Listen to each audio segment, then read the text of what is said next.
My life has been an amazing series of accidents, and one of the things that I believe, there's a phrase in Latin, it's amor fati, embrace your fate. Deborah kind of defines what Rice is. She's quirky, but at the same time has all of these amazing accomplishments. The first time I met her, I knew she was not just kind of a regular college professor. I really don't think my Rice experience would be the same without her. I really don't. I think Deborah has had a powerful impact on my happiness at Rice. Deborah's one of those people who just has this crazy life story, from turning down a date with Mark Harmon to playing like professional tennis in a European semi-pro circuit. I mean, she just has all of these crazy life stories, and you just hope that you can get a piece of that life throughout your time on Earth. In a nutshell, she's amazing. She is a wonderful mentor. I cannot count the number of times I've been to her office or to her room just to ask for life advice, and she's just awesome. I don't think words are enough to describe how great Deborah is. She is just such an open and honest and genuine person, and has so much excitement and passion that really came through in the class. Imagine, again, a poet not talking about fluffy things, he's going to talk about flowers. But if he talks about flowers, they will be the flowers of evil. She found the beauty in every word and the meaning in every sentence.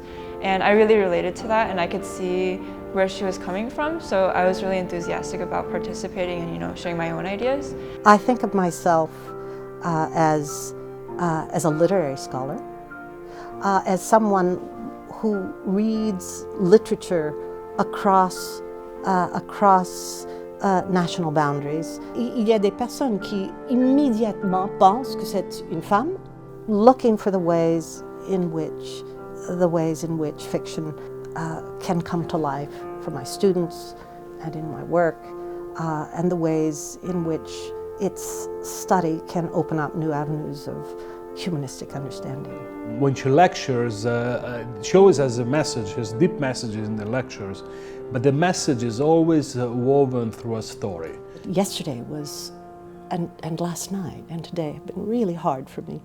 The reason is that when I was your age, I was at UCLA, and I was a freshman, and I fell in love with someone. We promised each other that we would never, ever lose contact, and that we would remain friends. And then yesterday, I learned that, and he just died in his sleep a couple of days ago. And the reason I bring this up is because I was up all night. I spent all night thinking about recueillement as I was trying to do something with the pain that I felt. And this poem where Baudelaire takes his douleur by the hand. Viens par ici, he says. And it's never boring, and so the message that she's delivering goes through so much better and deeper. And she does it in the classrooms, of course, but she can do it everywhere. Well, this is so nice. I made a huge decision about 3 years ago to take the plunge and become the head resident fellow at Lovett College. This is a position where one literally lives among the students in a small apartment at the college. And I was worried. I thought, gosh, I enjoy the classroom, but won't this be too much? Oh my God, I'll be with them day and night. I'll be with them eating. I'll be getting up in the morning looking not so good and half in pajamas, and what will this be like?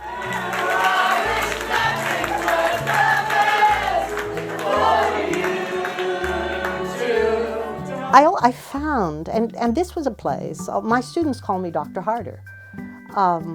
This was a place where everyone called me Deborah. A second one was my parents don't like my boyfriend.